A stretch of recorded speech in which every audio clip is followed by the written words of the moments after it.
So welcome everybody. Thank you for joining. I'm so proud to have this conference, for the support. I must say, I was surprised that we have more than 100 participants, something about 15 lectures on the first part, 10 Israeli companies, amazing one in the second part.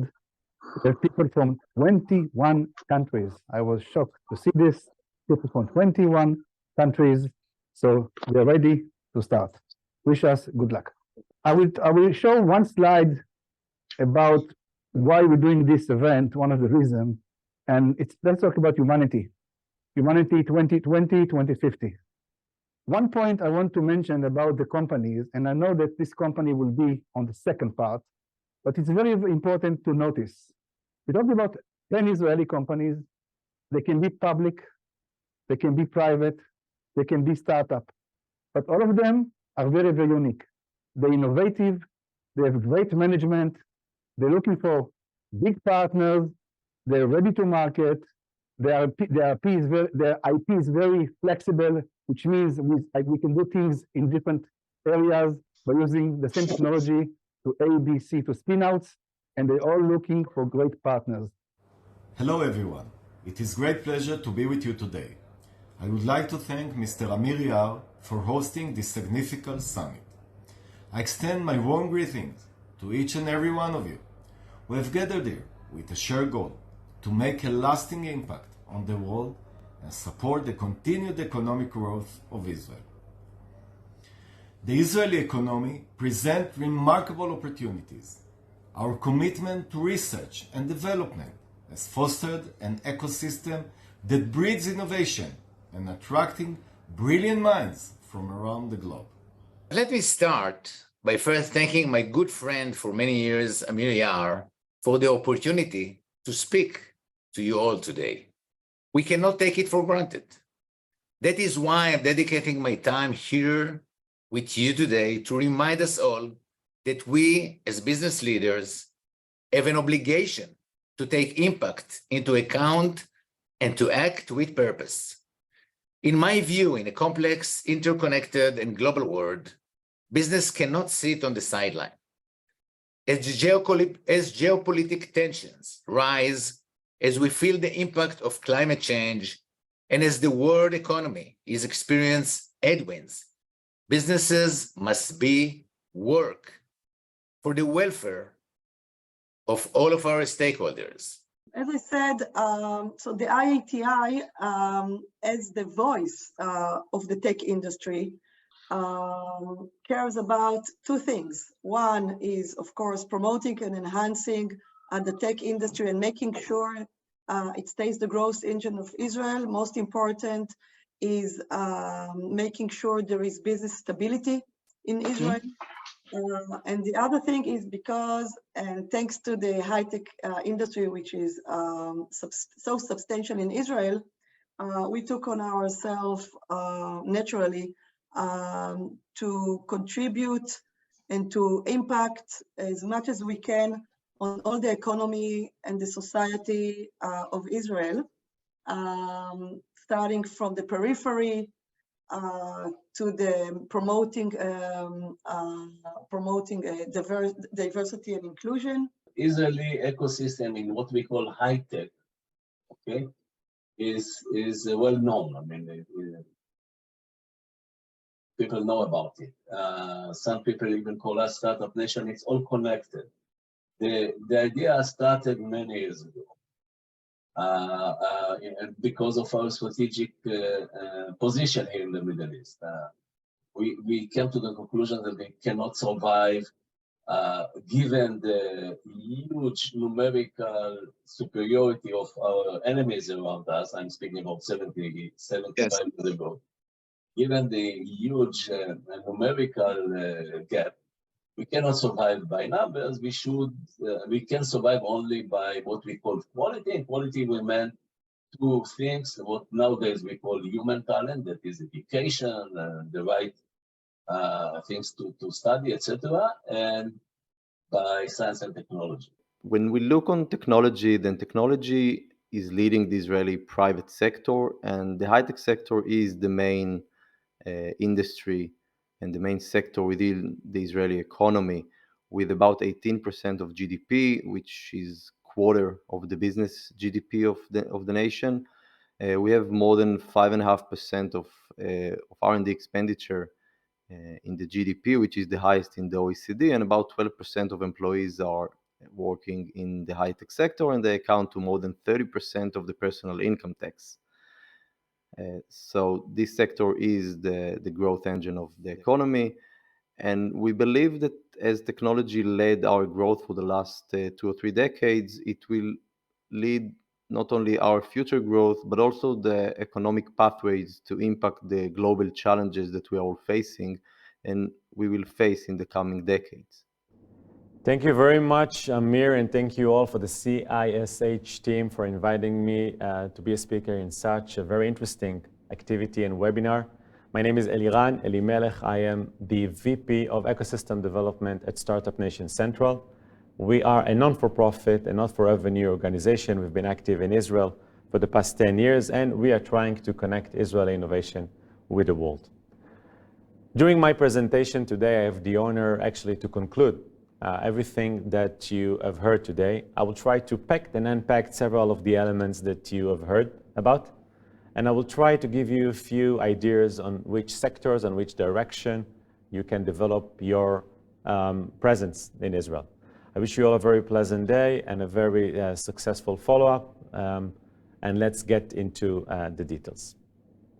So, in the next 15 minutes, I'm going to share with you a bit more about the Israeli tech ecosystem, the challenges, advantages, and what we as an organization are trying to do in order to continue and help this ecosystem to strive and grow. At the beginning of my things, I would like to share with you a few data points. And this is a very interesting slide that in a way summarizes what we as an organization are trying to do. Israel is a small neighborhood. There are less than 9.6 million people in the population within the country. The OECD recognized 4.5 million as the workforce in Israel, and 10% of the workforce, which is eventually a group of less than 500,000 employees, which we call them the high-tech sector, their contribution to the GDP is more than 15%, and to the total annual export, more than 54% annual. I think you have to look at technology in the world in 2 ways. As I mentioned, the concern at the family office meeting was on both, and they're parallel to each other.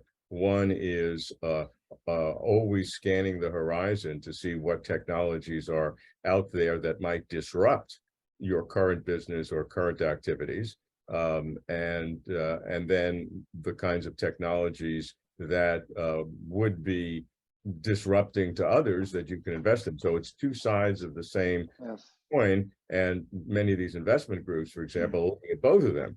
But if you're a startup or you have other opportunities, of course, you look for the disruption. And the disruption or the high leverage comes in 2 categories. One is pure productivity, to increase the productivity of the world. Certainly, AI is notably in that area. Everybody's talking about it, and also to look at the disruptive potential in different categories, and that's hard to do. Hello, everyone. Thank you for joining. My name is Irena Ben-Yakar. I'm a partner and ESG leader at Deloitte Israel, as well as my second head being a Chief Purpose Officer of Deloitte Israel. In the next 15 minutes, I'm going to speak about latest trends in responsible investments. And I think that the important fact about the responsible investment, that it is not a new area at all. The whole concept of responsible investments started maybe 20 years ago, maybe more, when Equator principles for banking industry were first presented, in which the concept of how to responsibly direct the funds in the financing operations of the financial institutions were presented. Hello, my name is Elaine MacDonald, and I run a social enterprise called Knowledge Impact Network, or KIN for short. To give you a brief background before talking about leveraging knowledge as an asset, KIN is a nonprofit started by business leaders in 2020.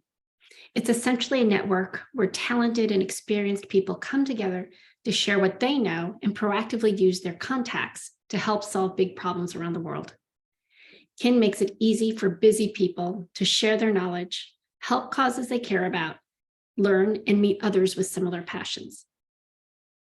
Now, to step back and talk about the general marketplace, I think we can all agree that the world is not where we want it to be for the next generation. I am optimistic that the recent and projected growth in impact investing is certainly a positive step forward in accelerating change. But beyond investing funds in impact initiatives, what other assets do we have that we can bundle with funding to accelerate progress? Harnessing the power of knowledge is a key asset that is underutilized. תודה רבה על ההזדמנות. מנורה מבטחים, החזקות היא קבוצה די גדולה בתחום הביטוח, הפנסיה והפיננסים. אנחנו מעלים קרוב ל-275 מיליארד שקלים. בהתייחס למוסדיים, אני יכול לומר לך שגם אנחנו, ואני מניח שחלק גדול מהענף, עבר אבולוציה. אני חושב שלפני 10 או 15 או קצת יותר שנים, רמת העניין שהייתה לנו בהייטק, הייתה די נמוכה, במיוחד במקומות הקטנים, היותר מיוחדים, יותר טכנולוגיים, להבדיל מאולי ההייטק שאנחנו רגילים לראות בנסדק, בסחיר, בניירות הערך שחלקם הגדול נסחר בשוק ההון, יש הבחנה בין שני הדברים. אז אני עכשיו מתחיל עם החלק הפשוט והקל. בחלק הסחיר של השקעות ההייטק היינו ונמשיך להיות, ואני מניח שבהתייחס לגידול שלנו בנכסים ולגידול של הפעילות הזאת, העסק ימשיך לגדול בכיוונים הטובים שאליו אנחנו מכוונים. My name is Erez Shachar. I run a fund called Kumra Capital. It's a growth fund based in Tel Aviv, investing in Israeli technology companies in scale-up stages. So we don't invest in very early stage startups. We come into startups when they already have significant revenues and are still growing at a significant pace.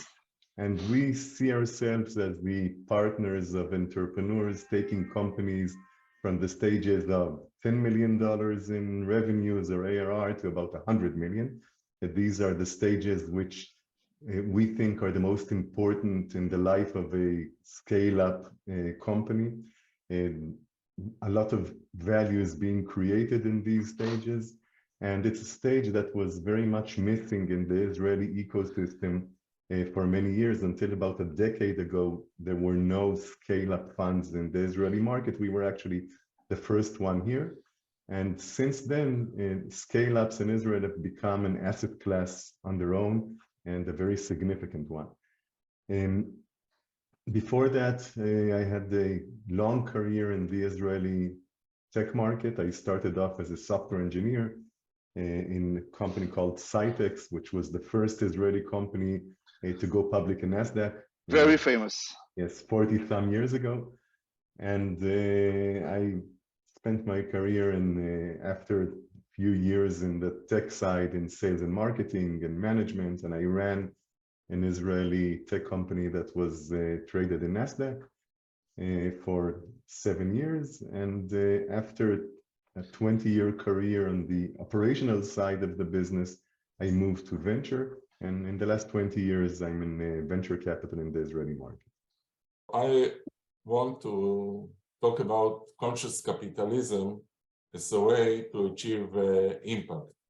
Today, we often speak about ESG and impact, and these two words have become buzzwords during the last 5 to 10 years, both in Israel and worldwide.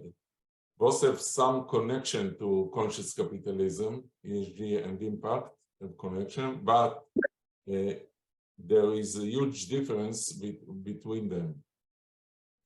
So let me now speak about today's capitalism and what I see as a future capitalism, or in conscious capitalism, or in its Hebrew name, a capitalism kashuv, which means mindful capitalism.